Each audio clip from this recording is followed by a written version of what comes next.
Okay, I'm just gonna wait for the thing, as always, on the little computer just next to me. I am just going to, as well, just shut the door,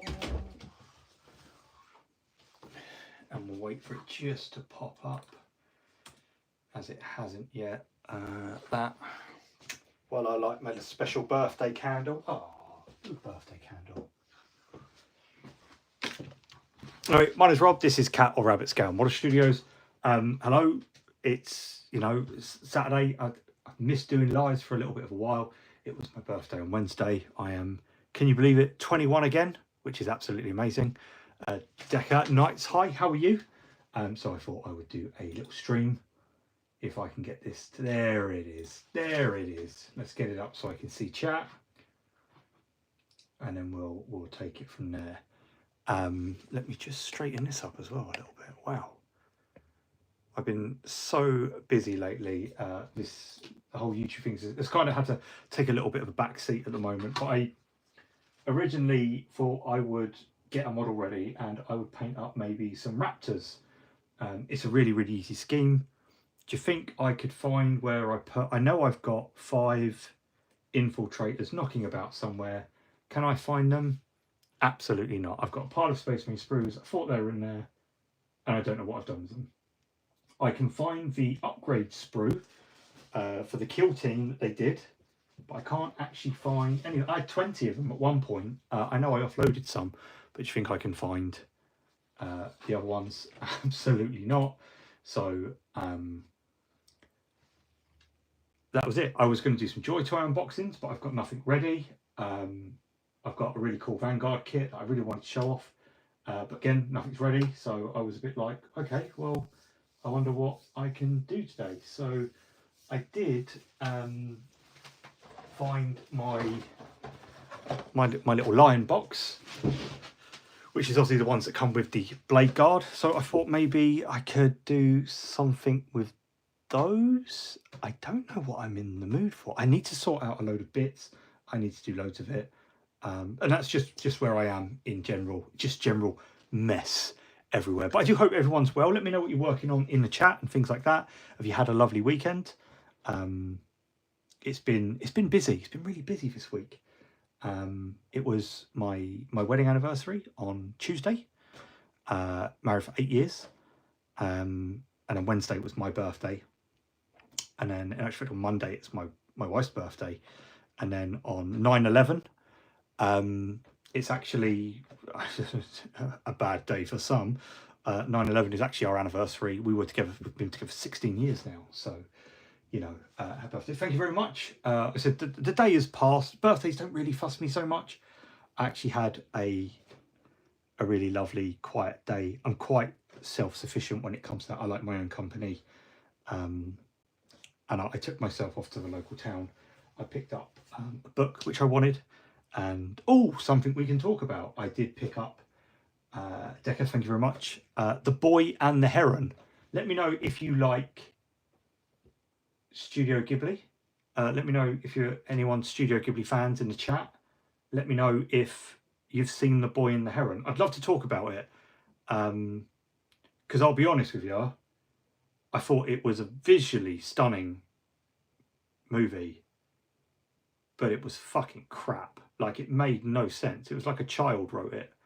I really struggled. I actually had to go onto the Wikipedia afterwards. I'd watched it to find out what the hell and why things were happening.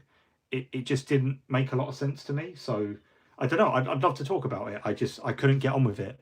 But another one, Ponyo. Everyone loves Ponyo. I can't stand it. I think it's a boring movie. Congratulations all round. Well, thank you very much. They said September's a lovely month for the household. It's just incredibly busy. Therefore, I did decide to kind of not do any editing this week and just kind of let no Saturday video. No one's getting anything. But I thought, well, at least I can pop in and do a live for an hour. It's a lot easier than kind of doing a video which takes me, the work, a week to edit. And my girls have dance. I've got dance classes on a Monday and a Wednesday. Now on a Friday, because one's doing an understudy program. She's doing really well in it. So I've got like a Tuesday and a Thursday to myself now to actually do any like editing and stuff like that. So Decker. So I'll try and avoid spoilers, but I don't think I really can spoil anything because I don't think anything makes sense. But it to me it just feels like a movie where they go, okay, you've got this guy, and then this happened. Right, now what? This happened. Okay, but now what? This happened. Why? It doesn't matter. And now this happened, and it was really strange. It was a really strange movie. It wasn't very coherent. I'm probably misreading it. Probably it's a lot of subjectives, a lot of, I don't know, like hidden messaging or something like that. I don't know. But to me, I was looking for clear answers on plot points, and they just weren't there. And it ends quite abruptly, I find, as well. Krieger, hello, how are you? So that was where I am with it. However, I did manage to grab a little bit of time this week, and I will show you. I did manage to paint up this little Chaos Lord on Karkadrak. I've actually wanted to paint this guy for a while. I was putting it off, and I thought, you know what, I will treat myself. And I'm really chuffed with how he turned out. My friend Jewel Knight Jess, she does Celestial Vindicators, so that's why that was blue, as a little taunting message to her. But I did some lovely weathering on the cape.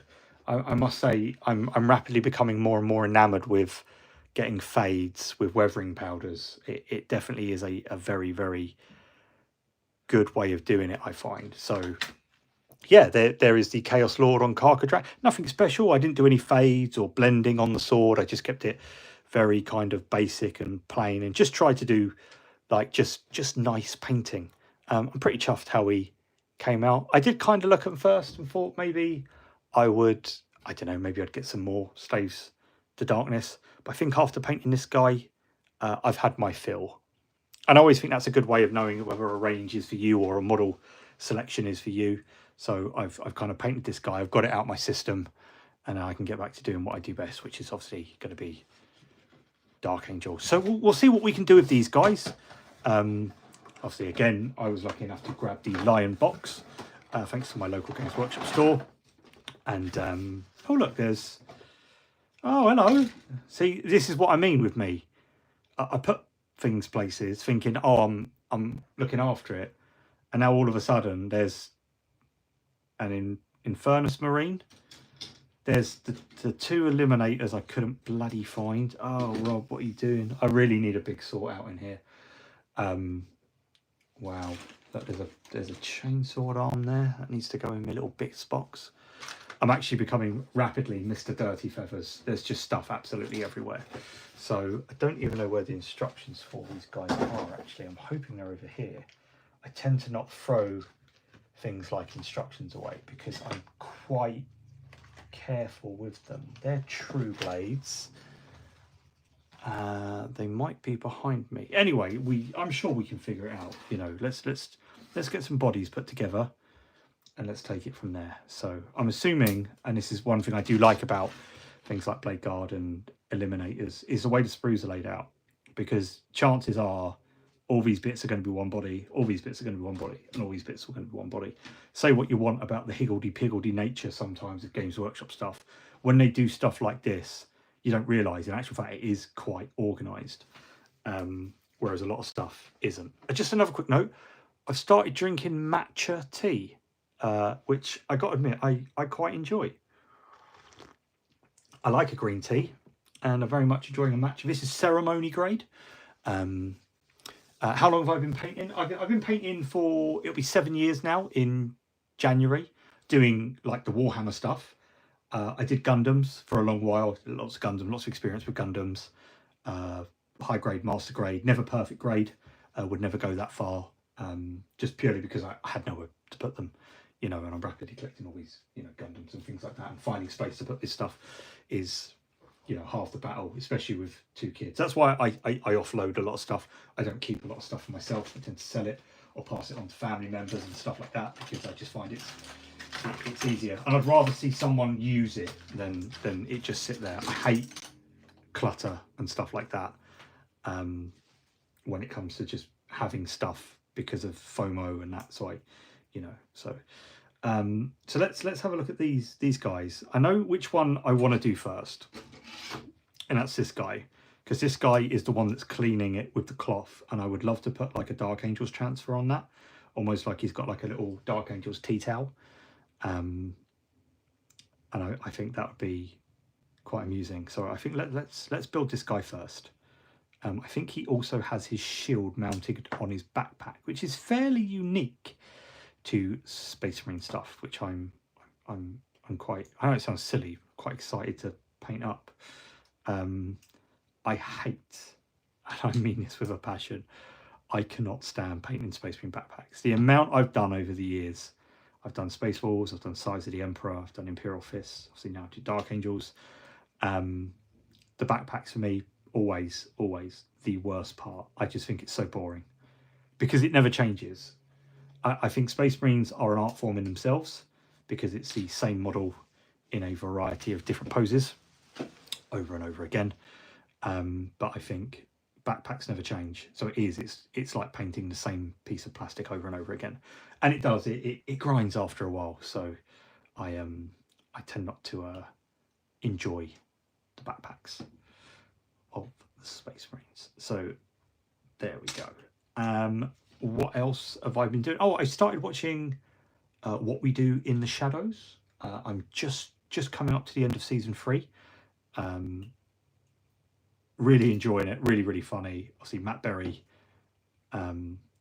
British comic, is, you know, he's done a lot of work with Bob Mortimer. That was the book I bought the other day, The Hotel Avocado. It's his, Bob Mortimer's, he says his second book, but it's actually his third because his first one was actually his autobiography.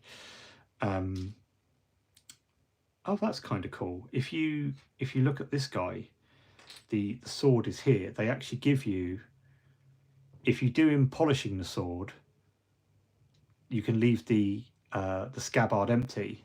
But if you don't, you can actually, the hilt is just there, which I thought was quite cool. Maybe I will, okay, well, hang on, that changes everything. Because I could probably put these arms on another guy. I tell you what I'm going to do. I'm going to build the bodies first. And then we'll take it from there, I think. Because we might be able to get some cool poses out of these. Again, I'm not using the instructions for these. I'm gonna wing it. But yes, do let us know what you're working on or what you're doing, whether it be hobby-wise or something else. I'm always happy to know other people's interests.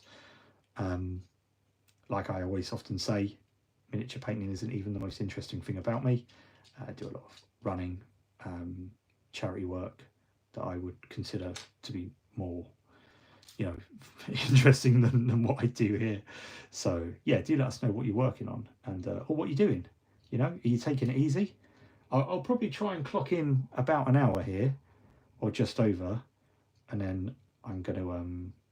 My youngest has actually gone to stay at nanny's today, so it's just my eldest who's very self-sufficient these days. So I will probably just, I think a Chinese, a bit of a bath and an early night. So that's probably on the cards today. And then Sunday I will get up nice and early. It's starting to get lovely and frosty here in the UK in the morning. Oh yeah, let me all know where you're from. I'd love to let you know where everything's from. Did I send you the Henry the Sad Engine video voiced by Matt Berry? No, you haven't, Em, but please do, because that sounds amazing. I don't think I've seen that. I liked a lot of his BBC shorts he did with, obviously written with Bob Mortimer, about like the walls and ghosts and holidays, and it's just ridiculous. One of my favourite roles, I love Toast. Toast was great, but in House of Fools, he plays like a bit of a Lothario, and he's just brilliant. If you've never seen House of Fools, hunt it down. It's got like Morgana Robinson on, Vic and Bob. There's a Norwegian comedian, I always forget his name, Mike Skinner, I believe his name is. They were in a lot of Shooting Stars. Yeah, please do send me that. Trying to finish my Krieg kill team, but I've been painting customers so long that the Krieg are just too many for me now. So I often think that that's part of what I like to call like the Space Marine art form. It's the same model in a different pose, but once you do a Space Marine army, it's so difficult to go to like a human size thing, I find, because it is the scale. You get used to the scale, and like the muscle memory kicks in for like the curves of the armor and the highlights. And I find like when I paint Dark Angel, I've often said they're a bit like comfort food.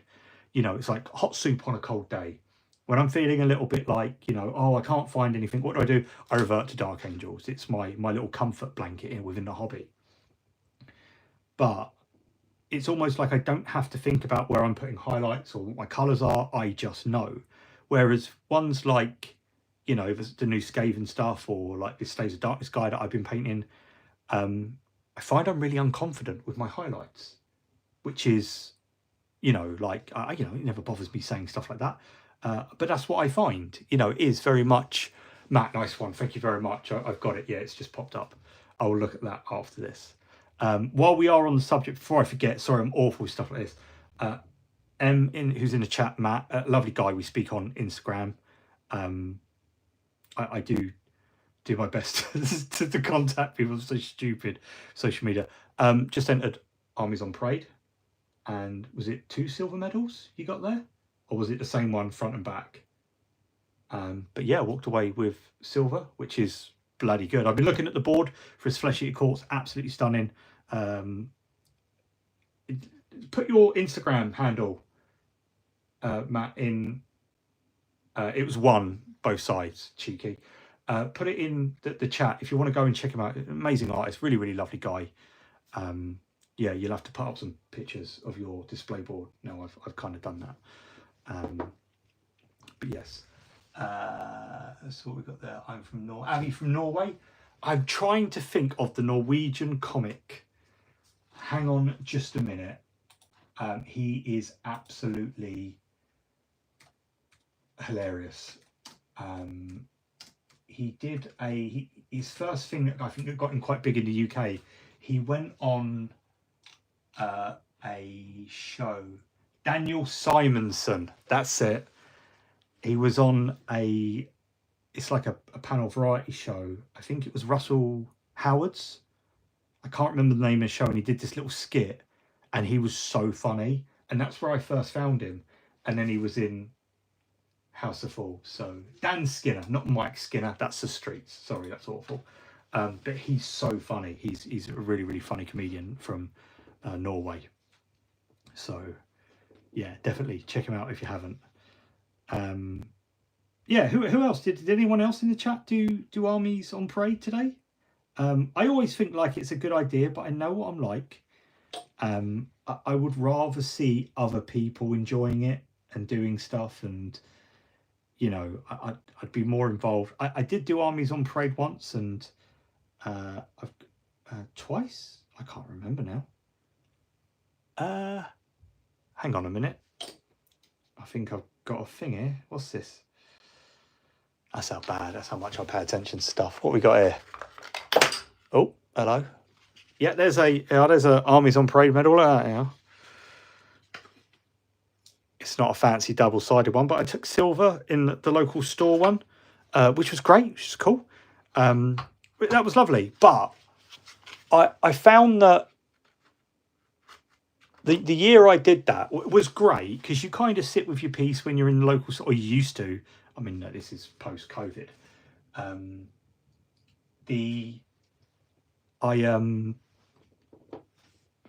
Like you kind of sit there, and it's a lovely day, because you know, everyone's kind of there and you're talking to, you know, people. But like, I always feel like people seem like a little bit guarded sometimes with stuff, and you think like, you know, I'm generally interested in what you're doing.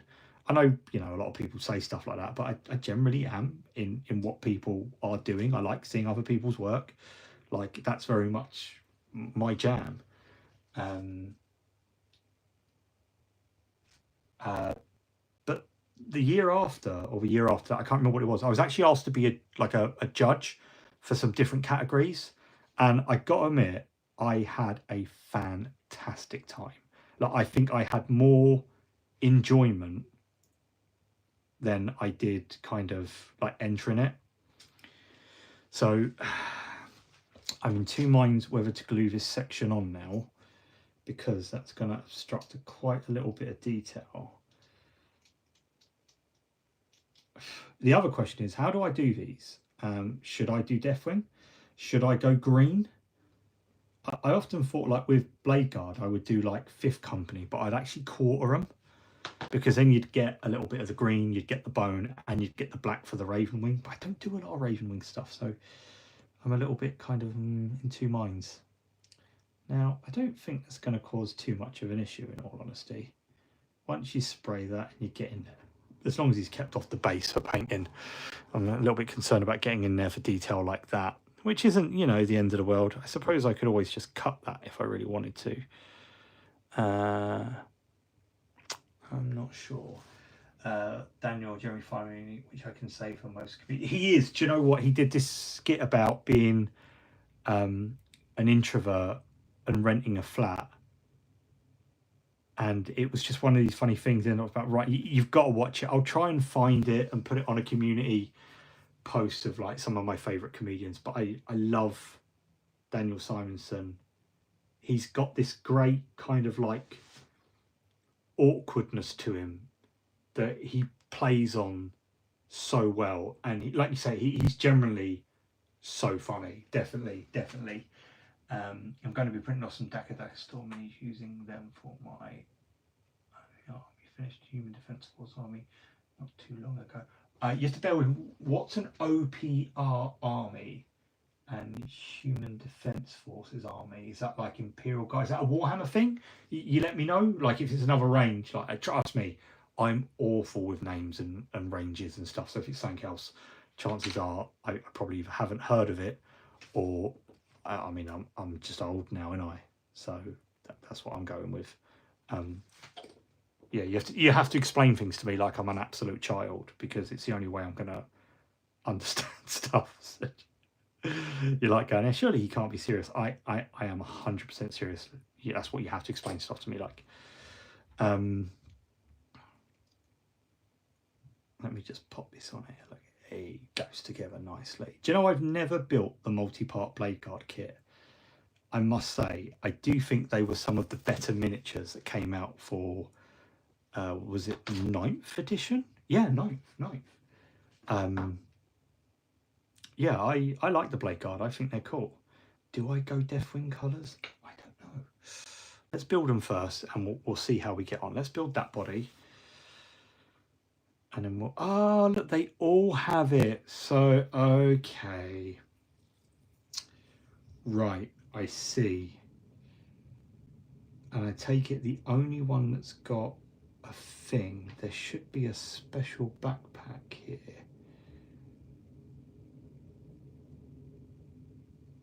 No. So one of these shields has got to be, oh, I see.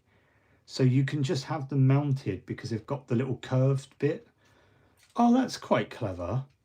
So you can actually, oh, look at that. Do you know what? I've never really had a good look at this kit before. Let's just stop for a minute and let's have a little bit of a chew the fat with this kit. A friend of 4K when I lived in England came home certified nerd. Like, don't get me wrong, I love the miniatures. I love painting.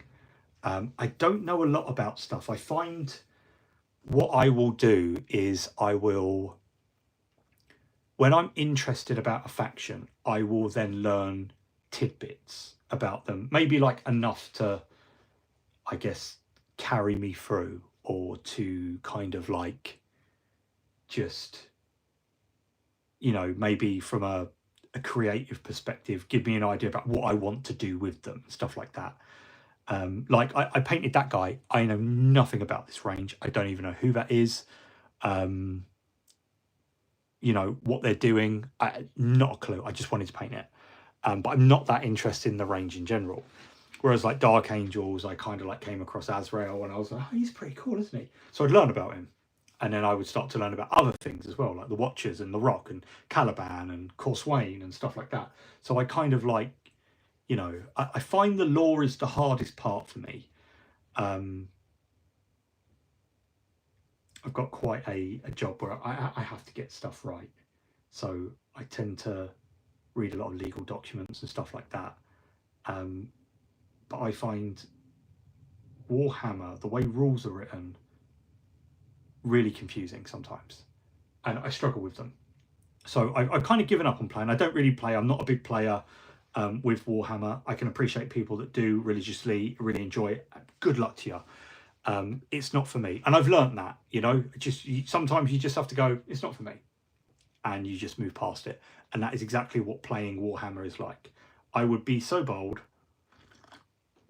and I'm going to say this, and it might be, controversial, and you'd be more than happy for someone to disagree with me. I think Games Workshop make fantastic miniatures. I think they make great skirmish games, but I don't think, especially Age of Sigmar these days, Age of Sigmar or Warhammer 40,000 is a fun game to play. I think it's bogged down with overly complex mechanics and rules, and I think even though they've tried to simplify it, they've actually made it more convoluted and more complicated and harder to learn for the average person. And that's generally how I feel, and that's what I've done. And I've gone, it's not for me. I can't. I've tried playing it a few times and I just don't have the brain for it. So I've murdered my brain over the years with cigarettes and cheap alcohol. It's gone. You'll never get me to memorize rules. Decision we got to do for Armies and Prey 25th Blood Angels. We can spend our money. Cursed Dwarf Blood Bowl team. Blood Bowl team on a Blood Bowl pitch. That'd be awesome. Rabanasta is in the chat. That's actually my wife's cousin. He was the usher at my wedding. Love you, Will. Hope you're well. Need to catch up with you soon. Love you loads, and I hope you're well. Need to catch up soon. Absolutely. Listen to audiobooks and looting on YouTube. I love painting by the plan over playing on the table. And I think that's the thing. I'm more than happy to just pop my miniatures one by one as I paint them on a little shelf until I go, right, these need to go now. We'll sell them and we'll move on to the next project. I paint what I want, and it's kind of liberating because I'm not a big lore guy or rules guy. I'm not constricted by having lore accurate things or legal loadouts. So I can just make something that looks really, really cool, because it's never going to be on the tabletop. And I'm aware of that. And I actually find that I have a lot more fun. I'm not painting to get stuff done. I paint because I want to. So, yeah, it's just Alex, happy birthday. Thank you, Alex. Hello, chat. No, thank you. And shout out, I'm fine. We do need, yes, we do. Absolutely. So that's where I am with Warhammer. And I'm okay with that. If you find the game exciting and interesting, honestly, enjoy it. I generally do hope you enjoy it and stuff like that. But it's just not for me. It's like foods. I think rules, games, anything like that, subjective. So I don't think it should ever be a point where you go, no, you just don't understand. Do you know what? I don't understand. And I'm aware of my own shortcomings. I don't understand. And this isn't for me because I'm never going to understand. So that's Warhammer. But look, let's just have a look at this quickly, because this is quite an interesting kit. So I built this guy, these blade guards, and I do believe this is the multi-part kit that you would normally get in the box. So it's a sprue and a half, 3 bodies. I believe it's 3 shields. You get all your shoulder pads, you get your head. So you get 4 helmeted options, one being obviously a sergeant, I believe, or whatever they are in this squad, and you get some helmetless ones, which are quite cool. Now, when you build these guys, by the looks of it, yeah, every guy has a scabbard, and then how you choose to build it is where you put the rest of the stuff. So, like with this guy, if we wanted him with a gun, and then maybe you could have his hand resting on his sword hilt, you could just pop it there. But if you don't want to use this and you want to use like another sword arm, they give you the hilts of the weapon separately. So you can actually build them how you want, which is a really, really lovely touch. Definitely a big fan of when sprues are clever like this. It shows a lot of ingenuity. I know it's easy to bash Games Workshop sometimes, and we all do it. I get annoyed with them as well, and I'm part of their insider program. I don't like to bash things though without constructive criticism. I think that's unfair. So I like to go, this doesn't work for me because, or I think this could have been better because, or why I don't think this worked because. I don't believe just going, it's crap because it doesn't go together well, because chances are it does. It's probably, you know, me, and that's not going to be, you know, for everyone. You also get the tilt plates, which are nice. I've got tons of these. Obviously, I'll swap these out for Dark Angels ones and things like that. They all get shields. The shields themselves have these little kind of slots in. And if you look on, like here, where their hands would have their shields, they've got this little kind of flat bit with a peg. And what happens is that peg just slots in to, I don't know if you can see that so well behind that on that shield. See this one here? It would just slot in. So he's now holding the shield. However, if you want to mount it on the backpack, and actually, I'll tell you what I'll do. Let me just nip these off quickly so you can see what I mean. I hope I'm explaining myself well, because it's stuff like this that to me, and this is why I really enjoy doing unboxings, because I think, again, you know, it's easy to go, oh, Games Workshop, God, blimey, you know, but sometimes, you know, these things have been really refined in that. Let's have a look at the revision stamps quickly. Let's find out, where are they? Right, so for those that don't know, whenever you buy a sprue, it'll always be in one corner. Can you see these little notches just here, these little stamps? These are sprue revision marks. Now, what that means is we've got 1, 2, 3, 4, 5, 6, 7, 8. That means 8 times this sprue was either rejigged, had issues, maybe the placement, maybe the way the plastic's injected, it was a problem, or maybe one of the parts didn't fit, so they revised it. This was revised 8 times. So, you know, you can see that a lot of the people, sometimes they go, oh, you know, they haven't thought about this, who would do this? But in actual fact, but maybe, you know, some things aren't being picked up on, which, yeah, is frustrating sometimes, but also at the same time, there's a fair amount of work that does go into these from a product perspective. So with the shield, obviously that would be, you know, connected to his arm or whatever. And what you would do is you would just get, you know, this little thing, and it just pops in there. Look. Now I haven't trimmed up the pegs. There you go. And you just glue it in. So there's his little sword hand type thing. But if you wanted to mount it on the back, there's actually a small circular indentation there. I don't know if we can see that matches the backpack. So what it does is you can actually just glue it straight onto the backpack. And that bit there actually sits quite nicely within the thing. So there we go. That's how they've done it. I like stuff like that. You know, I think that's quite clever for, you know, what they do. Again, this is why whenever I buy a kit, I do an unboxing, because I like to try and point out these little things that are quite clever. That's why I like with Hivestorm, I've got Hivestorm sitting over here. I probably won't do anything with it for a little while, to be fair. But that's why I always try and kind of look through the instructions first, rather than the rules, because I'm not a rules guy and I'm going to play to my strengths. So I go through the instructions and then I start talking about like the builds and stuff like that. So that's definitely, I mean, the instructions really could be videos in themselves, but I think that's a bit boring. And after a certain while, you're not going to get this box anymore. They kind of die of death. It's not really, I guess, content that screams longevity. So I have to be a bit kind of careful with it. But I like stuff like this. This is a good little kit. Let's find out how much this retails for now, shall we? Just so we can get a little bit of a where are we? Games Workshop. There we go. And we want Warhammer 40,000.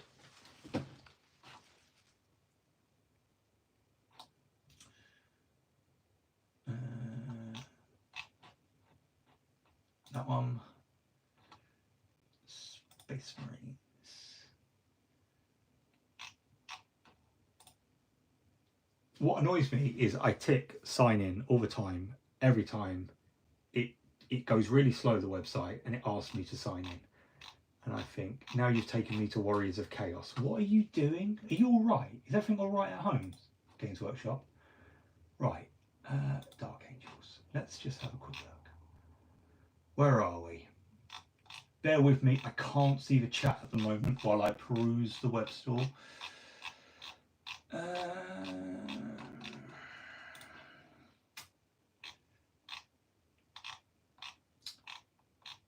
I'm so annoyed I can't find them infiltrators. I really don't know what I've done with those. Intercessors, Hellblasters. I think I will get Hellblasters for my Dark Angels. I think that would go really, really well.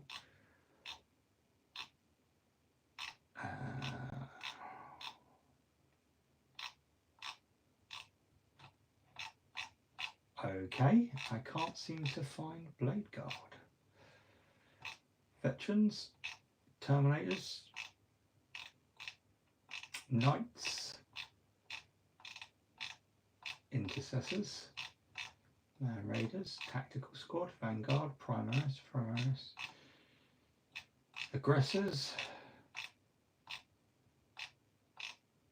Reavers, Tactical Squad, Eliminators, Tech Priest, Outriders, Assault Intercessors, Blade Guard. So they're £37 for free.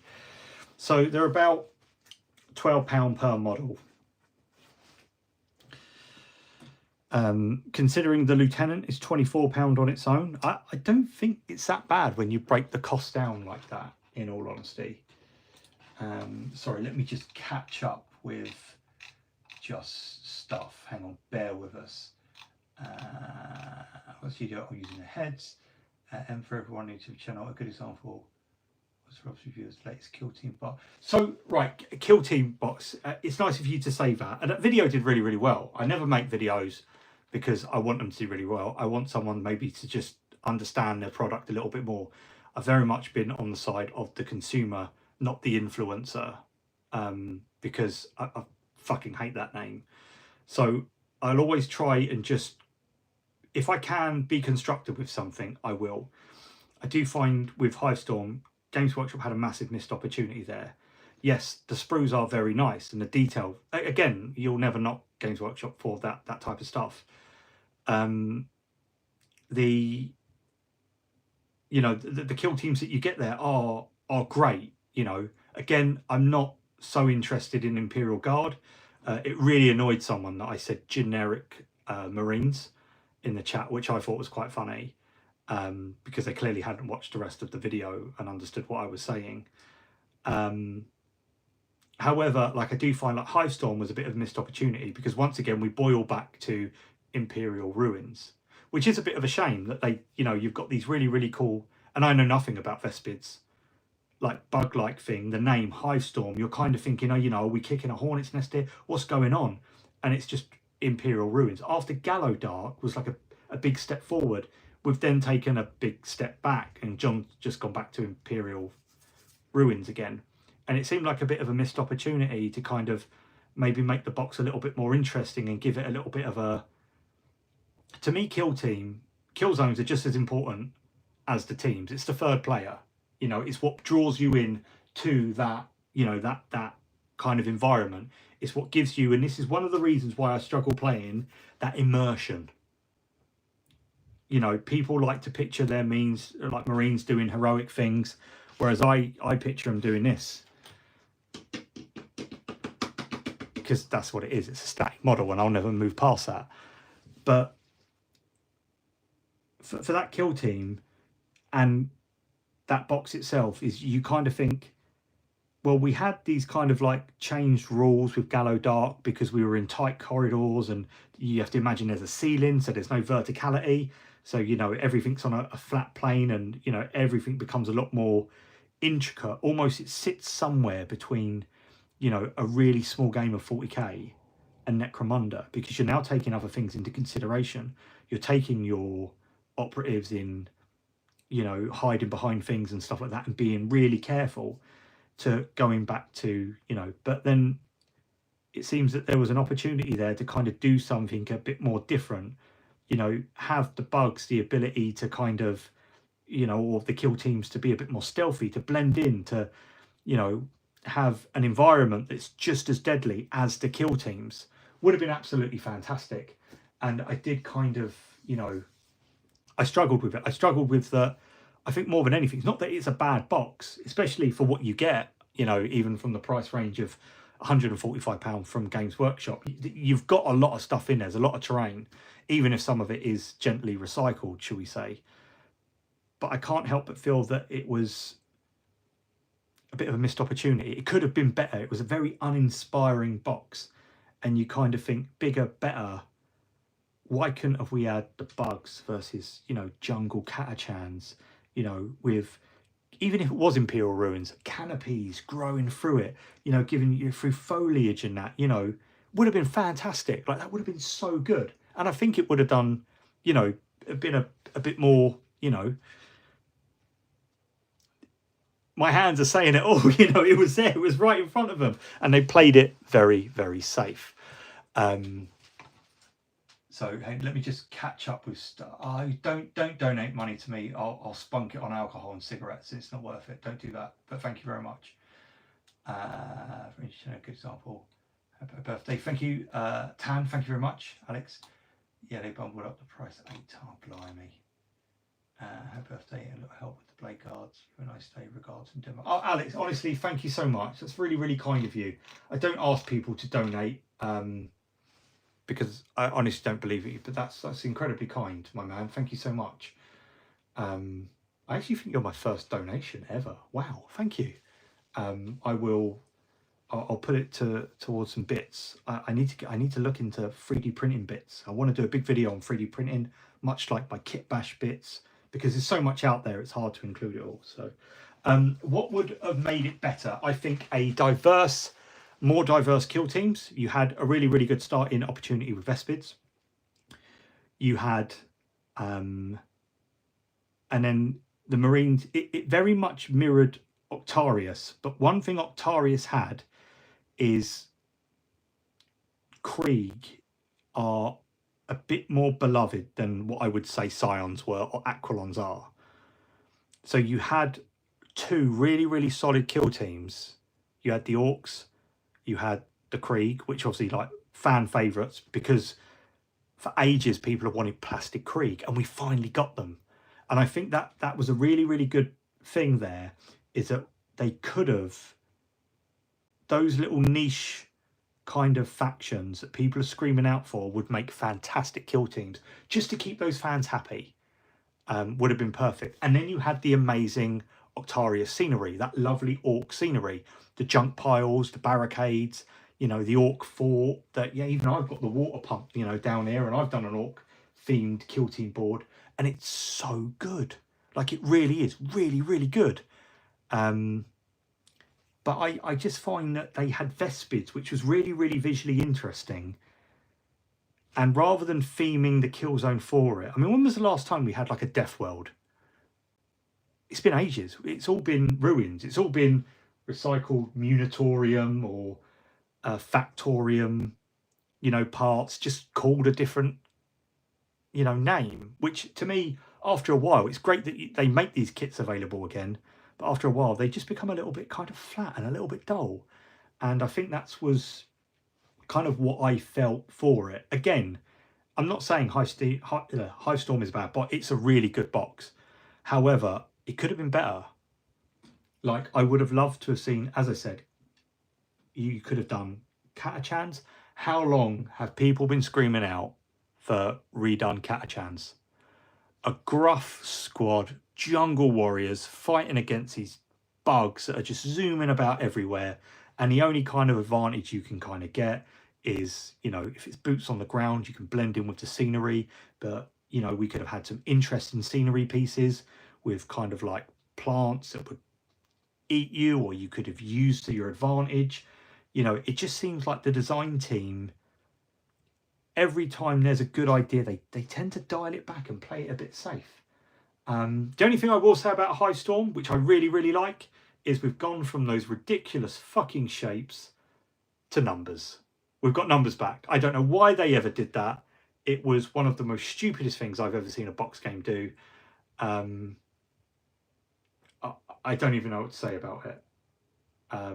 The whole square, circle, triangle, dumb, stupid. Now, you know, it was just use numbers. That's what they're there for, and they've gone back to it. So I did.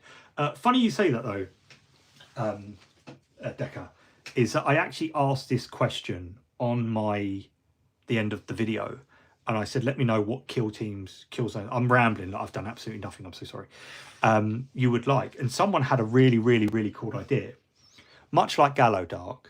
So imagine like the tight, packed corridors, but the ship's being taken over by chaos.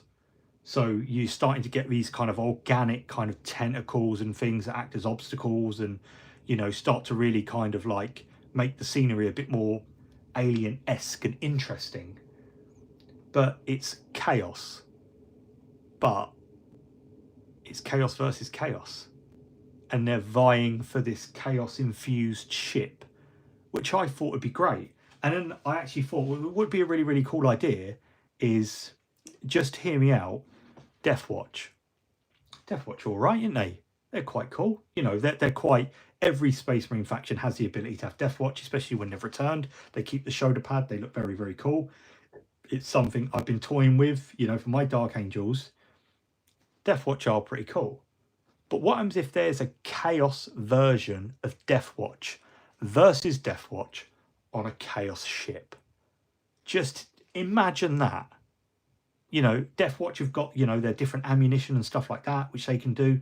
But imagine like a kill team made up of like a Zeech specialist, some Nurgle, like meat shields, some rabid Khorne berserkers and a couple of 8-bound. Like, how cool would that have been? That would have been amazing. Yeah, like a Space Hulk, just overrun with chaos. Deathwatch going in, and they come up against, I don't know, like, what a great opportunity from a lore point, to create a new little unit for chaos. Deathwatch, the Dead Watch, whatever, it doesn't matter. But you see what I'm saying? And that's just kind of spitballing an idea with a guy that I've never spoken to before on that video, who's enjoyed it and gone, oh, I'd like to see that. Like, just, how cool would that be? All the hazards you could have and stuff like that, and make it compatible with Gallowdark, make it compatible with the new Hive Secundus stuff, and cross it over. Because we all do it, we all use it. It's all, and I just think there was a really missed opportunity to make some really creative kind of gameplay mechanics, and we fall back into generic ruins. And it's easy to turn around and say, oh yeah, just stick some Valhalla Blizzard over it, and it's in a snow area. But again, Imperial Ruins, that's fine. But you're in a galaxy of infinite possibilities. Why are we always getting Imperial Ruins? Like, there seems to be no ingenuity of like just different worlds. Everything's like urban, rubble, ruins. All right, can we not have anything a little bit different? It is a safe choice. I actually had a really, really good conversation again with a guy, and I normally don't put stuff on Facebook, but I'm part of a kill team group, and I tend to lurk and stuff. And I thought, well, a few people had kind of had their own reviews and stuff like that, and I do try and check them out. I don't watch a lot of hobby stuff, in my honest with you, and I thought I would just put my video up. And some guy, he did mention it. He said I 100% agree with you. He said the box is so safe, but if you're a newcomer to Kill Team and you've got zero experience, then this, and as I said earlier, when I started talking, rambling, it's a fantastic box. It really is. It's going to be a fantastic box, and it's very safe as a launch box, as a start box. And I can probably see why it was done that way. I just feel that maybe there could have been... I think a lot of it, if the Aquilons had maybe been the next Kill Team, and the other Kill Team was like just very diverse, or maybe like a bit more of a fan favourite, you could have made it a bit more kind of there.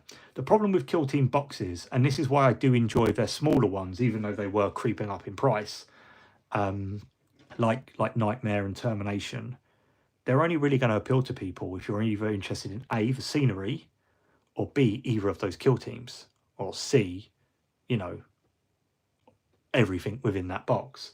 However, I do think if they could keep the price down to around about £70 just to get a cool piece of scenery and 2 kill teams, perfect. Or even if it was an introduction to those kill teams. So it wasn't even the full kill team. It was 5 operatives, and maybe a couple of unique pieces of scenery.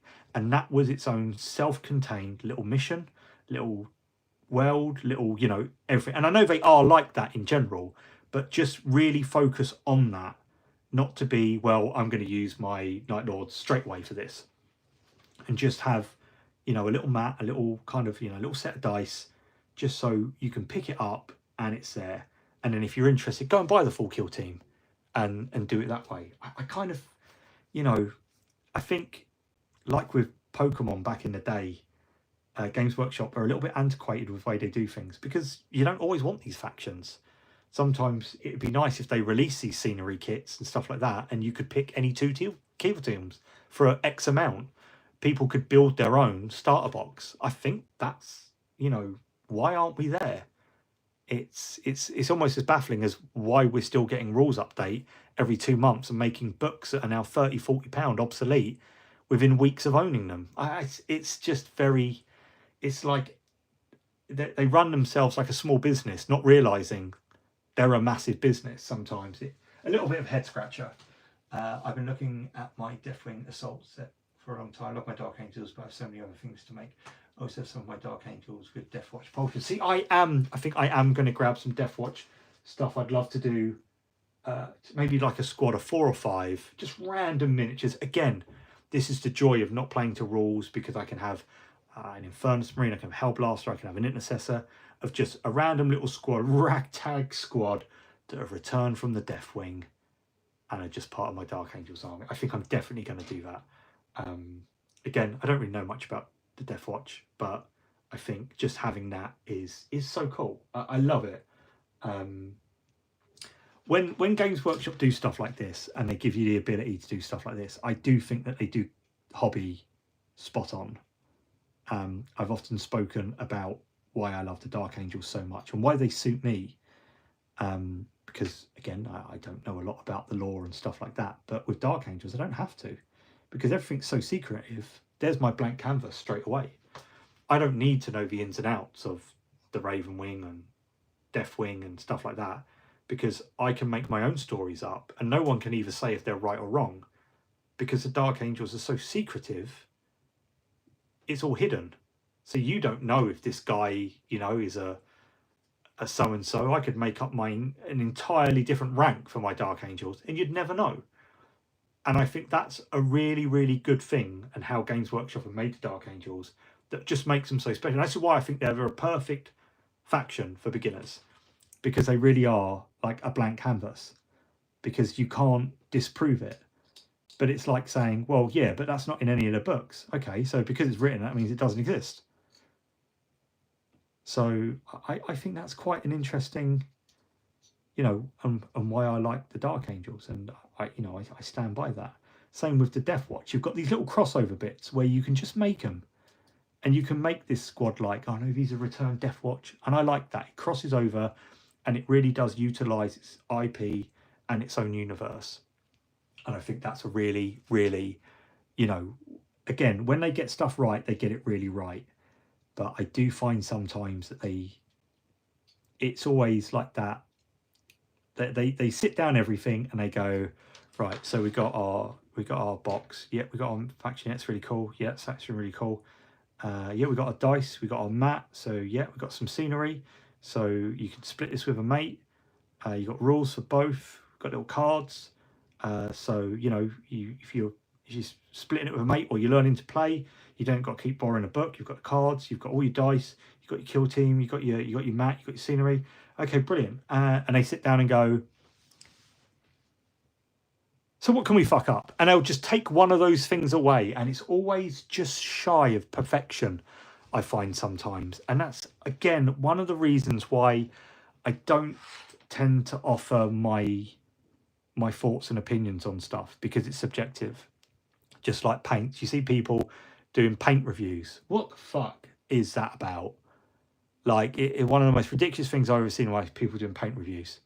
Like, if you use a paint properly, or an application is different to what is advertised or you need, it's going to suit you. You know, a lot of people don't like Corax White. I love Corax White. A lot of people don't like Retributor Armor. I love Retributor Armor. But then there's other colours that I don't enjoy from Citadel. And so I find cherry picking and finding out what works for you is, you know, the main thing. But you can't say a paint range is better than the other, because that is purely subjective.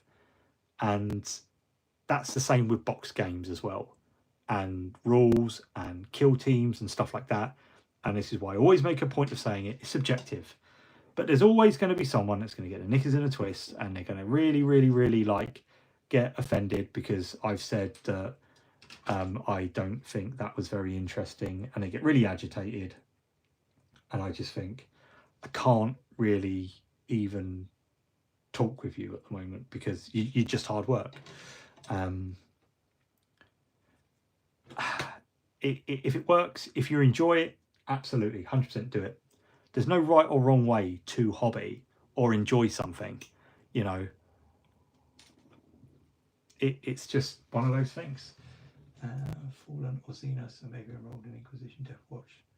There's some dire components in a circle of darkness. See, this is what I mean. You can Dark Angels are just so versatile as a faction. They really are. I love it. I honestly do think they're a great faction. And make your own stories up, make your own lore, and you know what, enjoy doing it.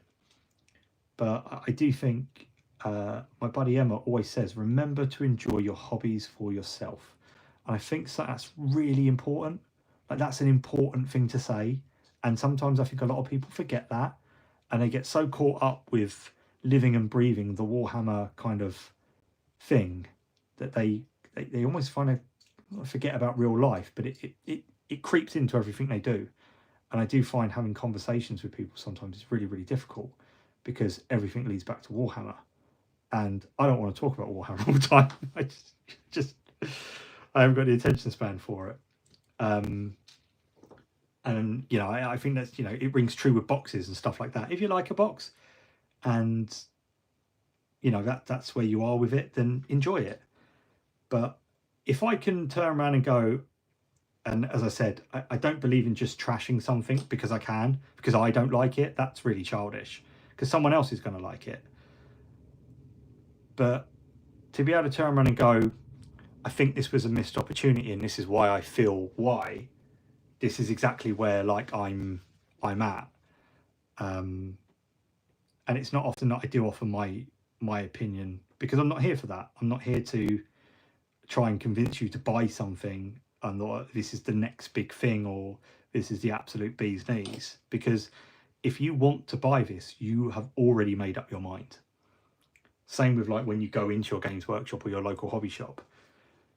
Very rarely, with games like Warhammer, where you have lists and models in mind, do you go in there and just go, I'll see what they've got. You already know, you've already spent that money, and you've already made that decision of what you're going to buy before you've even walked in there.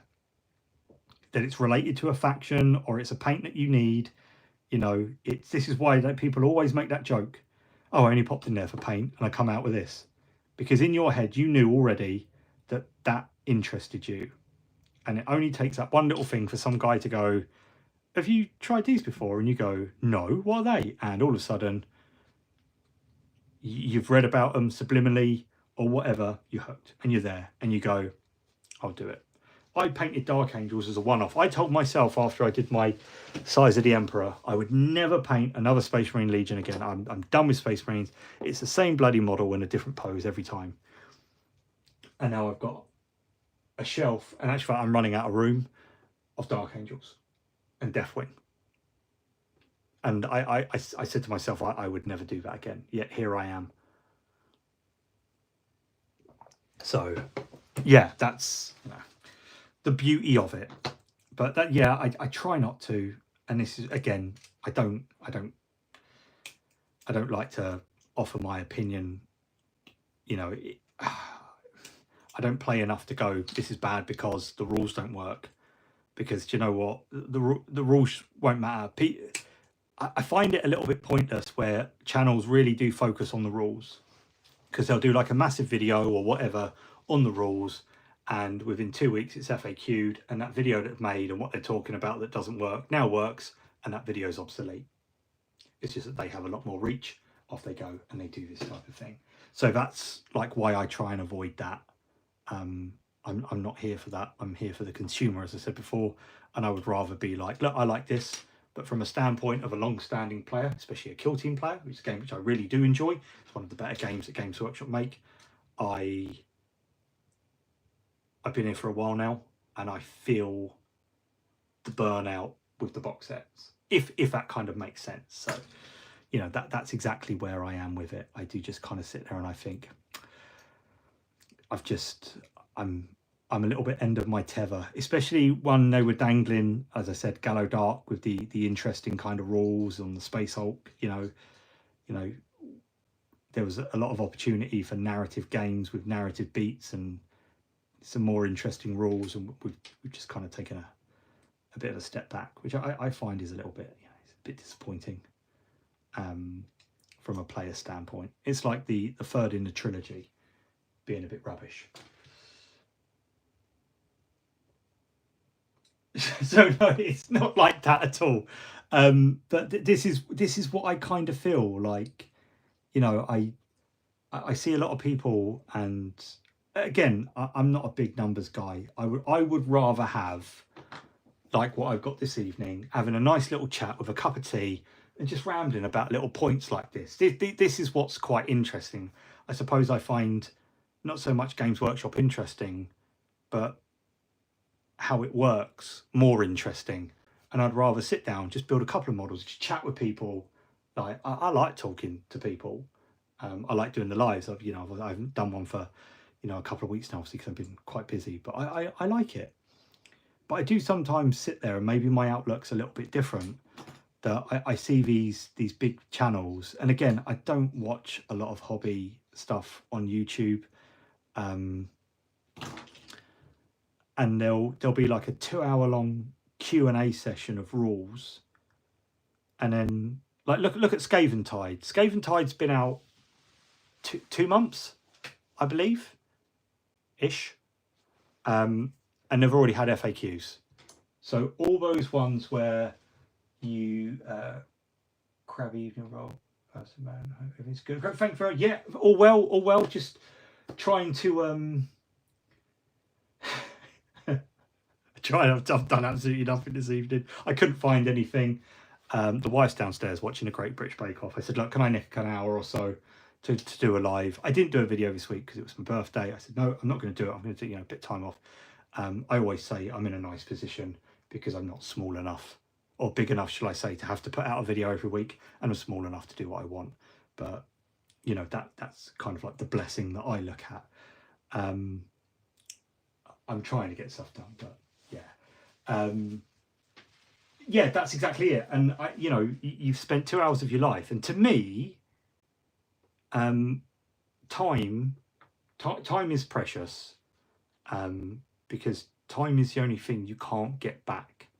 I've never been a big fan of my time being wasted or people wasting my time, because I can never get that time back. Sometimes my wife does say to me, you're not very tolerant of people, because sometimes I guess I work out quite quickly when I meet people, are you wasting my time? And that's the way I've always looked thing, is that you can call me names, you can say horrible things to me and do horrible things to me, or, you know, whatever, you know, if in a negative aspect. But the one thing I will never tolerate is my time being wasted, because you can never get that back.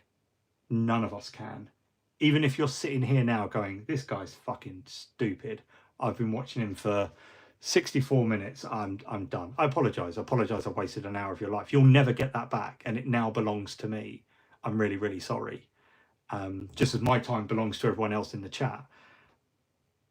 I sit there and I look at these things and these big rule things, and they're going through these books, and they're reading all these rules and giving you all these suggestions of units you can do and make up, and then 2 weeks later it's an FAQ, and that whole 2 hours is completely gone. It's completely wasted. that is, you know, to me is a waste of time. And I get it's that instant view where people get like excited for something, so they're sitting on these Q&As and they're very absorbed because they're excited about a box game.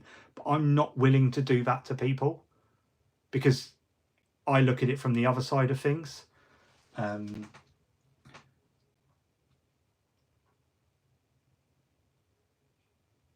You're doing it wrong if you don't. Do you know what? I've never been a fan of that. These are the beauty of Warhammer, is that I could show this to 1,000 different people and it would be painted 1,000 different ways. Some to the highest degree of lore accuracy, some to the homebrew chapters that people have spent hours writing stories for. And I think that is such a beautiful thing.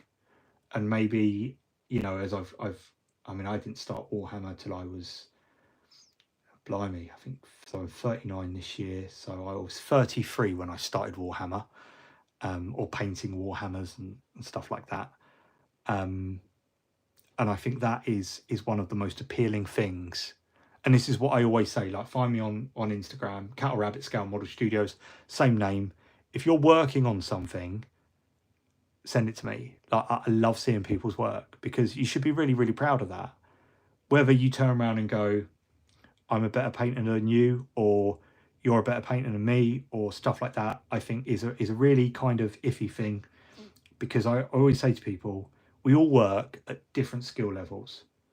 You know, we all have a different degree of experience. There are people that will pick up a brush and after 6 months be doing the heavy metal style. And there's people like myself that 7 years down the line nearly, I consider myself an average hobbyist. And I probably always will. You know, I get excited for box sets. I get excited for models. I get excited for, you know, little narrative things that I see. And it very much, you know, makes me happy. There's no right or wrong way to do it. But what you should do is always be incredibly proud of the work you put in.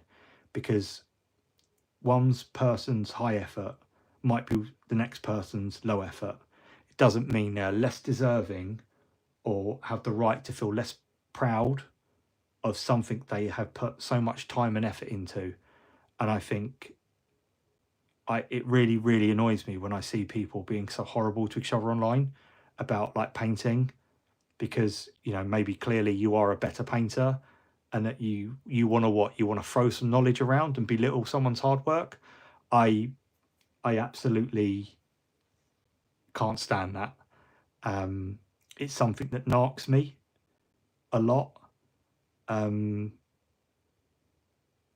I think Warhammer's a very personal thing, and each model is different, and there'll be no model exactly the same when it's painted.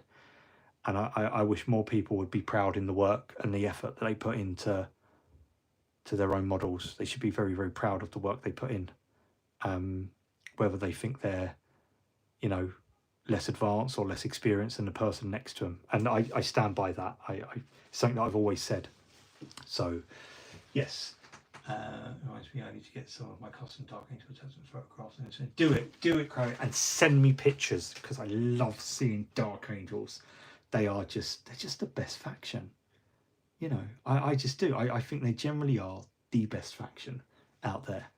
So yeah, that's why I don't do this for the clicks and stuff like that. I mean, if I wanted to, I suppose I could start doing, you know, books and little lore things and stuff like that, and all this kind of, like, I could, you know, do big things going through rules and that. I tried it once with the old world rules. I said to the community, look, if you know, and the people came in and popped in, and then all of a sudden no one wanted to answer any questions. It's me flicking through a 250-page book, not knowing what anything was, and it was a waste of my time. And that's exactly, you know, if I was like, did a big book thing and did it, I probably could bump up my numbers and stuff like that. But honestly, I don't care. I'm not here for that, and I wouldn't want to waste someone else's time. You know, I wouldn't want to waste my own time. So, you know, that's exactly you know, it was love through the screen. Love through the screen. That's just generally how I feel. I think, you know, like, you know, Warhammer is a really personal thing, and you know, to models like I've got, you know, those are my Skirgan Troubays.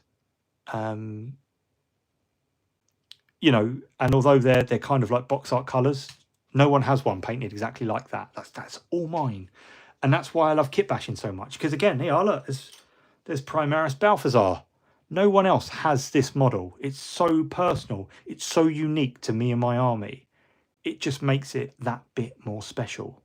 Like, that is exactly it. If you haven't seen this big kit bash video, I did like a bit of a what if, and I Primarisified Balthazar using a Judicar and these ridiculous wings. I would have added more wings if I could have, but I didn't have any more.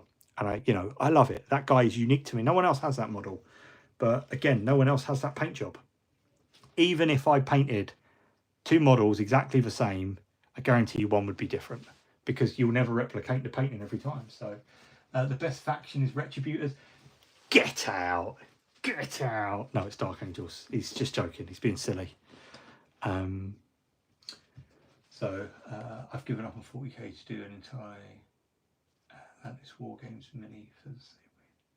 Atlanti War Games. What's Atlanti War Games for the same reason? Can you just expand on that, please? How's business? I don't know. How's business going? That's a bloody smart name.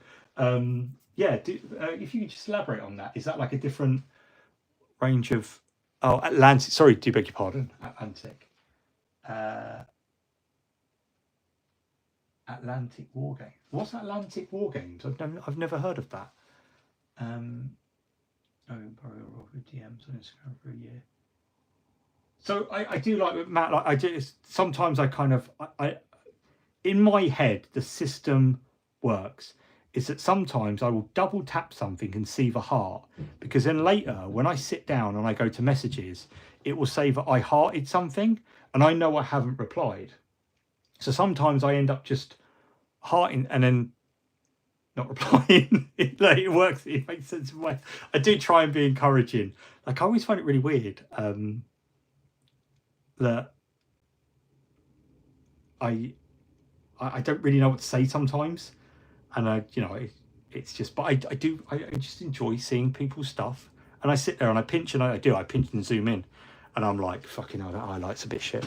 I'm only joking, but I sit there and I look and I just think, oh, look at that, you know, like your drummer at the moment is fantastic. I love your Gore Warden as well. The Gore Warden is probably, I think, I like your Ezio Caviar. That's what I've been calling him, Ezio Caviar. The vampire guy, he's really cool. You did a really good job on him. But your Gore Warden, I think, is my favourite. I really enjoyed watching that. And I think, like I said, I think Flesh Eater Courts are a great faction anyway. So I definitely yeah, it's playing to what I like. It's like when people just send me Dark Angel stuff. There's a lovely guy based out in Germany, one with a hat that does 40k. He does stunning, and I mean stunning, Dark Angels.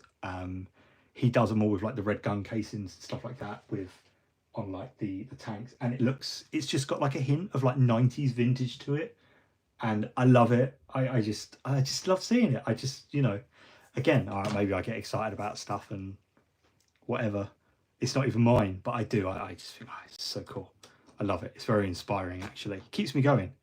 It fills my donut with jam and it keeps it brimming. If that makes sense. That's a weird way of saying it. So, yeah, that's it. Well, that's 3 bodies done. I've glued about 8 parts together in 74. No, Johan, his name is, I think. Johan? Alex? Yeah, Johan, one with a hat that does 40k.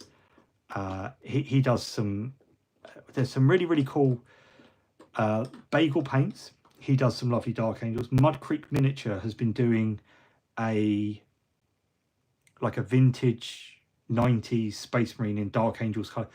Looks stunning. One with Hat Bagel paints.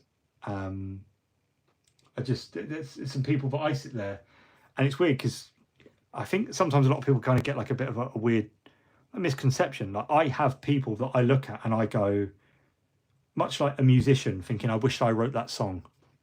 I look at people's work someday and I just think, man, I wish I did that. Like, I just absolutely... What I'll do, Alex, on Instagram, when I finish this, I will I'll do like a little post and I'll tag some of my favorite Dark Angels accounts, because I do, and this is what I think sometimes, because I put myself out there and I do YouTube stuff, it doesn't mean I'm the de facto kind of knowledge or the be all and end all of like what I'm doing. Far from it. Absolutely. You know, I have people that I look at and I just generally love seeing their work, and I go, oh, look at that, and I sit there and I just think that's wicked. That is, oh, I love what you've done there, even if it's just a really, really small detail, like Johann's, one with hat done 40k. I love just like looking, and he did we were talking about this kind of tank he'd done, and I was like, last year I did a Redemptor for my kind of Christmas break project. I think this time I think I might do an Executioner for my Dark Angels. I don't have any tanks, or I might do a Hammer full turret. I don't know yet. But I was, chatting to him, and I was like, I love this, and we just had this lovely conversation about Dark Angels. We were just chatting away, and it's those little flourishes that you see other artists do. Of, again, Mud Creek Miniatures, stunning. The work they do is just flawless. And I sit there and I go, oh, that's amazing. But even like to people, more so than the painting, the idea, I think, is something that makes it really, really beautiful. So I will. Well, afterwards, on Instagram, Cattle Rabbit Scale Model Studios, I will put up a little post of just people that I like. They're Dark Angels. It's cool. It is really, really cool. He's, lovely people as well. And he's a really, really lovely guy, which just makes it even worse, because you're like, I wish I was you. You've just got so much, like, why didn't I think of that? Why didn't I think of that colour combination? And it's great. I think it's really, really cool. Right, I'm going to just finish these guys off. I have made a slight boo-boo by the looks of it here, because that should have gone on first. Hey, I am doing this without instructions. And then that one is fine. I wonder if I can just push that under. I don't think I can, but hopefully I should be able to just clean up. That should have gone in there. Oh, poopy pants. Rob, what have you done? You sausage. See, we make mistakes. Right, let's just pull that apart really gently. I think I can work with that. And let's just squeeze this in there. Which is good, actually. I've done this. Like I said, originally I was going to do a painting for Raptors, a little painting guide. I think Raptors are a really, really cool faction. There is what I will do for everyone in the Kill Team rulebook. There is a free Angels of Death QR code that you can scan, and it's a Raptor Kill Team, which is really, really cool. I will put up the QR code on release day, because I'm not allowed to beforehand, unfortunately, so everyone can kind of do it. And I think I'm going to do a bit of a Raptors painting tutorial. I just need to find these infiltrators. I know I've got them somewhere. They actually might be in my Dark Angels box, because I do keep a lot of sprues in there. So I will definitely do that. I'd love to watch these, but all the ones I've checked out, going to polish at some point. Just not what I came here for. I do try and avoid politics. Two things I'll never speak about is politics and religion. Let's face it, people go to war for stuff like that. So it's not, and I won't entertain that talk. when it comes into like politics of games and Warhammer and stuff like that, I don't again, I don't really entertain it. It's again, you've said it, it's not what I'm here for. It's not what I'm here for. I'm here to just go, look at this cool thing, or I did this cool thing, I think you could replicate this and do this cool thing as well if I show you how I've done it. I've often thought of like my videos as like stepping stones, but turning to a tree, in that I go, I've done this, and some guy looks at it and goes, yeah, but I could also do this, and all of a sudden you've got two methods, because that first method has been split. And then some guy will see what I've done, and he'll split it again and again and again and again, and it branches off like a tree. I don't know whether that's really, really weird to say stuff like that, but that's how I look at methods. So when I show people stuff, the hope is that always that at least one person views it. And I consider any video that I put out there, if one person has watched it, it's done its job, and I'm happy and I'm there. That is exactly what I wanted. And that people then take that method and go, oh, I love that. A really good example was my video I did on marble. I did how to paint marble really, really easy using a wet wipe. And I think it's like my most liked video. It's got like 40,000 views. Like, where does that come from?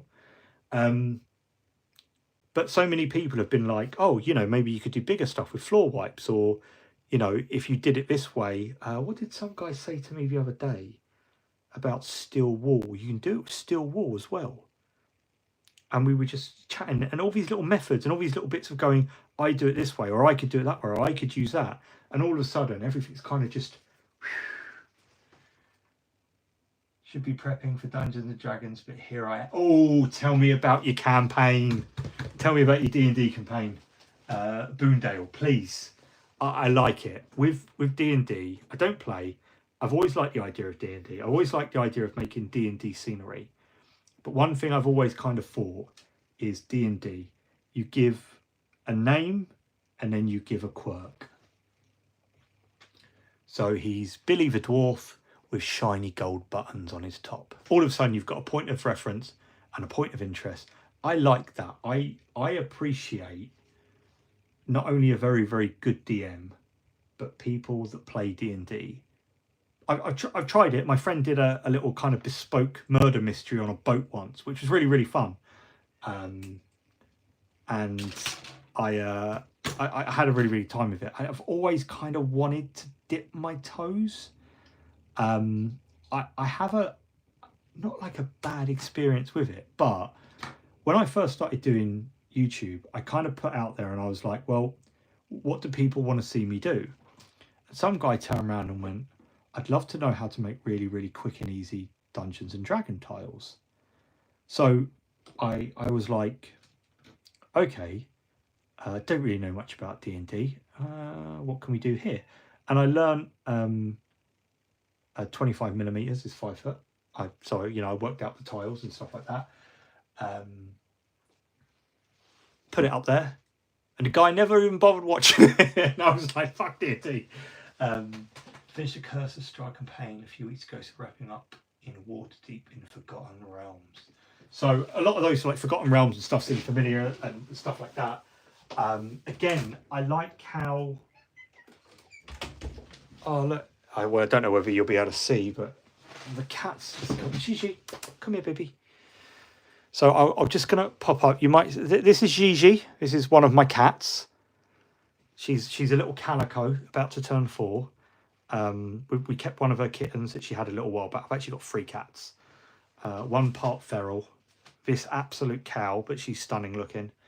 And then we kept her son, who's a white and ginger, and obviously the sausage dog. So these are the cats to my rabbit, if you will. I don't have a rabbit anymore, unfortunately. Would love one, but the wife said no.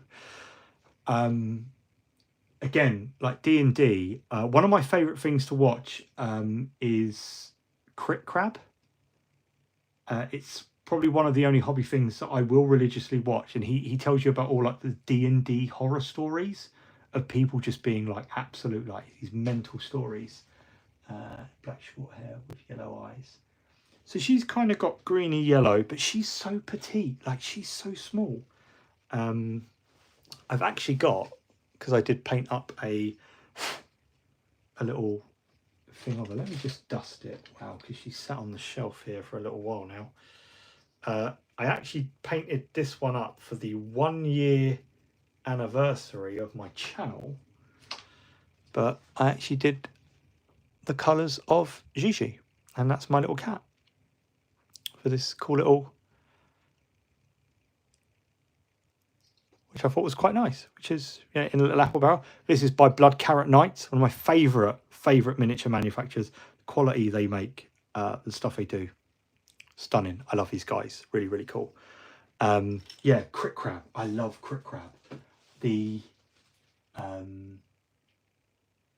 you did see DM for about 30 years.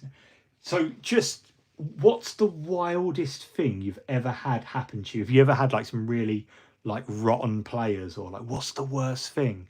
Again, like D&D, finding time to do it, I'm aware of my own limitations. I would love to invest in D&D, but one, I'm not a big reader and a rules guy, so I would definitely have to go in as a player and someone would have to hold my hand. But I find like I wouldn't do voices and stuff like that, but I would sit there and I would play. But I've become quite fascinated with like DMs, and there was a thing about some guy I watched, and he was like supposed to be like this ruthless DM. Like he would rip up your character sheets of characters that were like, you know, you'd run for like 10 years and stuff like that. And that's how I kind of like, it's like, what's the worst D&D, you know, and you've got a lot of experience, you know, 30 years is a long time. Like, what's the worst play you've ever had to deal with? Like any wild kind of like that has spewed out into, I love it. I think this is the stuff. Like, lay the juicy stuff on me, please. Absolutely. I have friends that I never did use characters. See, this is what I thought. Like, you know, you'd want to. I whenever I play games and you can name your character, I always name my character Lorelei. Not after Gilmore Girls, but from Sickerden, you know, from the old PS1 RPG. One of my favourite characters was a treasure hunter called Lorelei that you recruit very later on in that game. And I later found out, I always thought it was a guy, because like the art style, like sometimes anime can be very like feminine looking, even the blokes. And I always called my characters from them because it became my favourite character, Lorelei. And I like to just imagine it's the same character on a different adventure every time. And I like that, you know, that I thought that was really, really cool. And it's something I've always done. I call my character Lorelei. You know, I played Final Fantasy 11 online for a long time, Lorelei. Final Fantasy 14, Lorelei. I played World of Warcraft. I tried a free 30-day trial, Lorelei. Even down to like Dark Souls or Elden Ring playthroughs, Lorelei. It's the same guy, just on a different adventure. And I think that's really, really interesting. If I played D&D, I'd probably, you know, maybe make a character, and I'd like to take that character to other campaigns and stuff like that. I would be Albert Cuttlefish. I think Albert Cuttlefish is quite good. You know, pirate Albert Cuttlefish, quick with a gun, even quicker with the ladies. You know, I think it would be a lot of fun to do something like that, and just put that character in different environments and, you know, things like that, because I think it would be, it's a good laugh. And seeing that character grow and stuff like that. But yeah, I was reading about this guy, and he was like, they all got caught in traps, and some of these people, and they would like nearly came to a fist fight,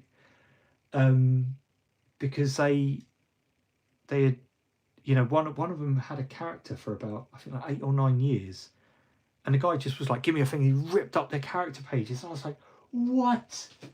So it was a bard. The memes are strong with that class. There you go. I've got a class already. Instead of I'll just sing sea shanties though. Like maybe that's, I don't know. But that stunned me, because I was like, people have been playing that. That's like having a friend that you've never really met, isn't it? Like it's a weird way of saying it because you're playing a fictional character, an alter ego, but it's like creating an invisible friend that is always kind of there and is you. And that's what got me interested. And obviously, like with Crit Crab, he kind of just tells you these stories of absolute wild, unhinged behaviour from people that were either looking for D&D groups or have joined one, and it was just like a mess, and they get kind of like just really just off the rails, and it was like, wow. And some of the stories are you know, I'll be honest with you, I haven't actually listened to them for about 4 or 5 months now, but some of them were just absolutely, yeah, definitely worth it. If you like D&D and you like stories that make people feel really, really awkward and slightly unhinged, check out Crit Crab, if you don't already, on YouTube. He just tells you about weird D&D instances. Fist fight getting a bit peachy. That's what it was just, yeah, absolute bonkers. I don't know what to say about it over a game, you know. And I get some people take it more seriously than others and stuff like that. I would always want to be in it, like I said, in a bit more of a relaxed, casual environment, you know. Don't worry too much about that type of stuff. You make a mistake, oh, don't worry, no, we can just redo it. Some of the worst games I ever had of Warhammer was when I was trying to get into it and I played people that were such a stickler for the rules. I remember one of the worst games I ever had was my Ogre Mawtribes. I was late from work one day and it'd been a really, really busy work, and I was in my hobby case, and this is when it was Beastclaw Raiders. I was late. I forgot all my abilities. The guy that I was playing with was like a guy I knew at the time, and rather than be like, like, Rob, you forgot to do your impact charges and stuff like that, or Rob, no, it should be -1 because of the frost. He just tabled me. By turn 2, I was like, you win, cheers. And it just really put me off playing, and it put me off playing that type of person. I had a stressful day at work. I just wanted to have a laugh with my mate, not take it too seriously. And it was just pain. And I kind of just packed my stuff up. I was like, yeah, good game. Nice one. I try not to be salty about it. I don't mind losing at games, but you don't want to get your ass handed to you and stuff like that, especially when, like, as a person, I would go, no, you just roll the extra dice now, or don't worry. And I just, like, so there's no moon where your party finds a bag full of coins over the course of a week. Also, the party finds a hole in a bag with some coins missing. The party then finds 2 people all over the place. After looking around, the coins are actually mimics eating people. So, hey, have you ever heard of Delicious in Dungeon? Because not only is it a fantastic anime on Netflix, it's a really, really cool book. I am going to start. I actually bought this for my oldest daughter because we started watching it together. But they have the jewelry and coin mimics in there, and it's really, really cool. If you like anime or just are generally interested in a quite a unique story, Delicious in Dungeon. Honestly, watch it. I'm hooked. I love Delicious in Dungeon. I wouldn't say I'm a big anime fan. Like, I like my Ninja Scroll and my Guyver and Gungrave, but I find sometimes, like, some of the stuff is a bit weird for my liking. But this is a really, really good story. Delicious in Dungeon, absolutely fantastic. Highly recommended. YouTube could support me here. What are you building? So, new bot. I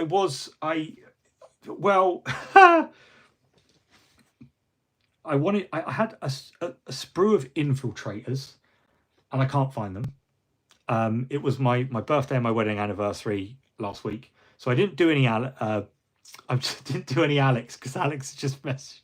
I didn't do any editing. I kind of decided to take a little bit of time off, and I thought, well, I'll just do a live. My wife's downstairs, my eldest, watching Great British Bake Off. My littlest has gone for a sleepover at her nan's. Couldn't find the sprue of infiltrators. I didn't know where I'd put half my stuff, and the other week I kind of forgot I had some blade guard tucked under in my lion box. So I have just built the bodies for my blade guard. I need to pick loadouts. I'd like to kit bash them, actually. I think I might do a bit of a kit bashing video for these guys. As once again, it's something that I do enjoy. So I think I'll probably do that. But yeah, I've just been rambling. So yeah, that was a double entendre. What a fantastic word. Entendre and tenacity, two of my favourite words. Tenacity, I think, pips it at the post because I love the way it rolls off the tongue. Tenacity, that's great. And entendre, it's just a good word. Refined, like forthcoming. I just so that's what I've kind of done. I kind of gave myself a little bit of a week off. It's been a busy old couple of weeks, so I just decided that I would kind of do the live, and I wanted to do some painting. I wanted to do some raptors. I need to find this sprue to do this painting video. I'll have a dig around my office tomorrow. It's my wife's birthday on Monday, so I will tomorrow. I'm going to have a really good rummage in my shithole of a studio. I will say that because it is, over the last month, there's been presents put in here and stuff out the way, and because we're going into the winter now in the UK, all the summer clothes are coming out and being like kind of packed away, and they go up in like bags and storage boxes that then go into the loft, and the winter stuff comes down, and rather than have it in the bedrooms, it all comes in the, which is my office. It's like a nice size box room. You'll probably get a double bed in here, but I kind of just, yeah, it's just everywhere at the moment. I've got some stuff from Joy Toy that I need to do unboxings of. I'll probably just, I might try and do a live tomorrow, so do some live unboxings. I've got the Veteran Squad. I've got some of the Admech robots, Castellan robots, I believe they're called. I've also got some Sisters of Battle, the dreadnought things that the Repentiers have. I've got those. I've also got, in actual fact, I opened one the other day. Come here, you. Sorry, baby. Sorry, Gigi. Good girl. Well, we'll have a super quick look. Because...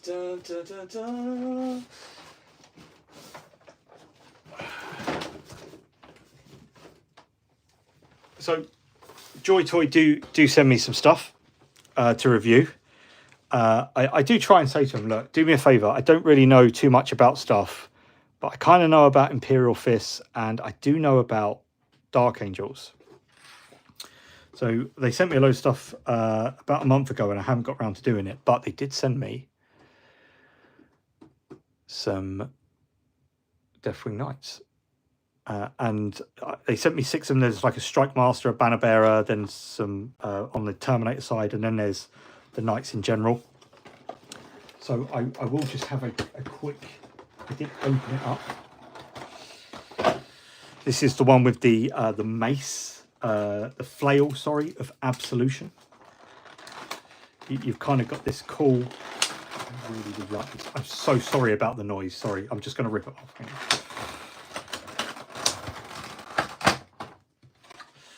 So, I like Joy Toy. I think some of the stuff, when they do stuff, well, it really does work. I haven't had any of their Deathwing stuff before. But look at this. Look at this. Or perhaps the Royal Marines. That was what I'm trying to say. Perfect Marines for ad Selfridges. Royal Marines. What they look like. Speaking of Royal Marines, I was in Windsor earlier today, and I actually got to witness a changing of the guard, and I actually saw the 1st Battalion, which is the Irish Guard, and the Gurkhas doing the changing, which was amazing to see. Very cool. But look at this. So this is the dude with the flail. Now, I haven't had much experience with the Terminator stuff, I'll see posability. He's a chunky old boy, and because of the way he's packed, he's kind of pushed in. So you've got to separate the arms. I've learnt this. You've got to pull the arms apart slightly. I will say this about Terminators. Look at where his shoulders would be. Like, this geezer was either a hunchback or there is something seriously gone wrong. But if we just kind of standing up, he's kind of, look at the detail on this guy. I love it. See, when Joy Toy do stuff, you know, they do it really, really well. You know, even down, I mean, look at the cape. That cape's lovely. You know, they are 1 for 1 for what they do on a lot of these models. Look at that. Oh, beautiful. Yeah, but one thing I do think they do really, really well is their accessories. Look at that. How's that for a shield? With the Watcher. I love it. I know why that's broken. It's because of a mission they failed, I believe. And that's why they're a bone colour as well, because it's the ashes of the dead comrades. That's why they're a bone colour now. I think that's it. I might be talking out my arse, but I'm sure that was it. The flail is completely... I love it. I think, you know, that is exactly. I don't actually have the one from the kit. I've used it. I actually ended up using the handle. How cool is that? I love it. I think Joy Toy do some really, really amazing stuff, and I've got a lot of stuff to get through. There's a couple of hand options, some nice little. Look at that! Whoa, little blades. Very cool. But yeah, there it is. So I opened him up the other day, so we'll have a little bit of a look at him. Not my chapter though. Ultramarines, Grey Knights, Leagues of Voltan. Look, I know the Ultramarines get a bit of a bad rap, but I like the Ultramarines. My buddy does 5th Company. He's doing, I think he's going for like a whole chapter. He's got absolute tons of them, and you know, I like them. I do. I got to admit, I'm a bit of a Dark Angels big fanboy. I do like the Dark Angels. I think they're a great faction, and they're perfect for someone like me who maybe doesn't know so much about the lore or wants to do their own thing. So I can just kind of like, because you never know whether it's true or not, because it's all hush hush secret squirrel with them. If you like Ultramarines, I'll tell you what we'll do really, really quickly then, because I actually do have, I haven't opened it yet, but I have got them just here, past this chair.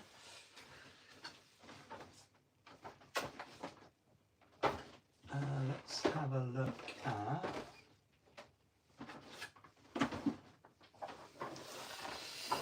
They actually sent me all 5 of these Stern Guard veterans. So we've got these. So if you like Ultramarines,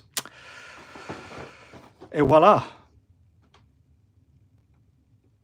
There he is in all his glory. They sent me the squad of 5 Stern Guard veterans. Again, they're pretty much 1 for 1 as the actual figures are.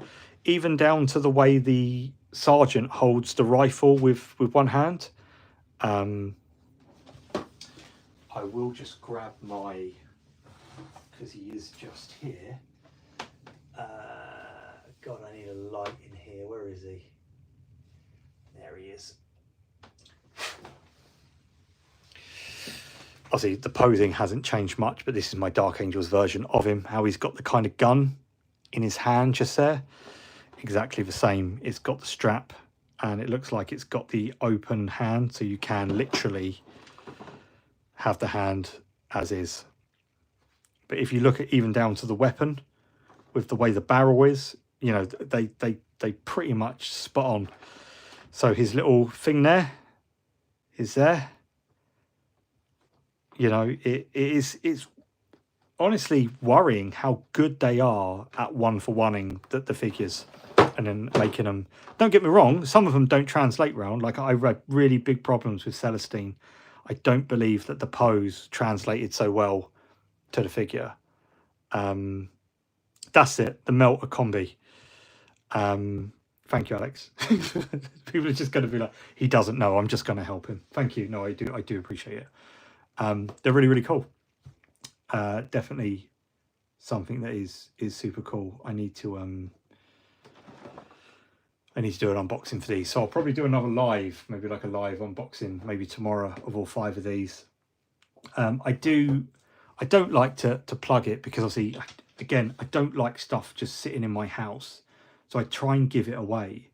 What I did try and do was on Patreon, I've set it to like, I think £3. I get about £1.70 of it after fees. And when I've covered postage, I kind of give Joy Toys away. So if you are interested, like, there is a Patreon. The only thing I will say is, like, the first one I did, the guy lived in Australia and it was £20 to get it sent. So I then had to recoup that money from Patreon, so I don't have to pay out of my own pocket for postage, just so I can give the stuff away. So I do try and do monthly giveaways, but sometimes there's like a 2-3 month gap because postage for the last one hasn't even been covered by the fees. I don't have a lot of Patreons, just if anyone is interested, it is there. It does help me out. I'm not in it to make money. I don't want to. I do believe knowledge for free. There is no benefits to joining Patreon, only that I will do little giveaways with Joy Toy stuff and paint sets and models that I won't use. I just give it away, but as long as the postage is covered, so it doesn't have to come out of my own pocket. So, you know, definitely is there. But yes, so join me tomorrow. I will unbox these. I think that's definitely a cool thing. Look at him, but look at the color. Look at just, isn't it a better chapter? It even looks better, I think, personally. Just I'm only joking. It's Dark Angels. You know what? If it's your chapter, it's your chapter. They're your boys. Remember that. But what I am going to do is I'm going to wrap it up here. It's 9 o'clock. I am going to go walk my dog. I'm going to treat myself to a succulent Chinese meal. Very mindful, very demure. But yeah, no, thank you everyone that kind of popped in. I wanted to do like a little live for my birthday. I do try and do stuff like this. I forget a lot, and I'm like, I just end up not doing stuff, and I should. Again, I know a bit of a, I guess, a laid back YouTuber, if you will. But yes, join me tomorrow. I will do an unboxing. I'll try and do it at a similar time. You've got to be selective with your highlights. Don't highlight everything. It's a waste of time. And yeah, we'll sit down and we'll do some more. I'll do some unboxing, and then I'll probably have to end it and jump back on, and we can do some painting. Hopefully I'll find them infiltrators and we can paint some raptors. But yeah, that's it. Look, that's it from me for this one in the live. Look, thanks everyone. It's been lovely chatting to you all, for the people that have popped in. And you know, I just, you know, it's been lovely. I always enjoy chatting to my community. I often say, people say it all the time, I generally say it. I've got nothing to gain by saying this because I'm incredibly small, but I generally do believe that the community I have on me with Instagram and YouTube are some of the best. I think they're, you know, lovely. Thanks for everyone that has popped in. It's been lovely. Thanks for all the birthday wishes.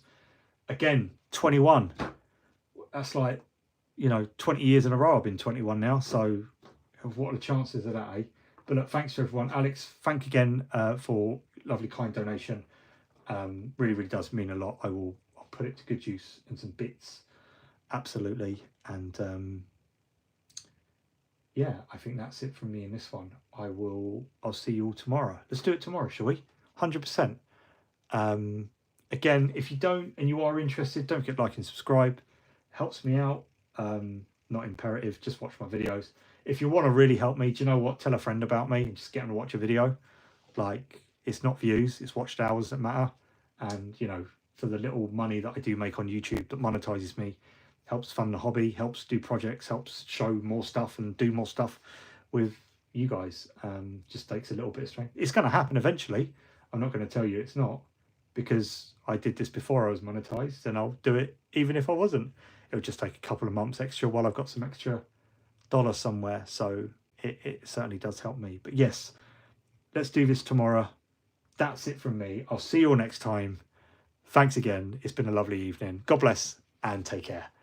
I'll see you all soon.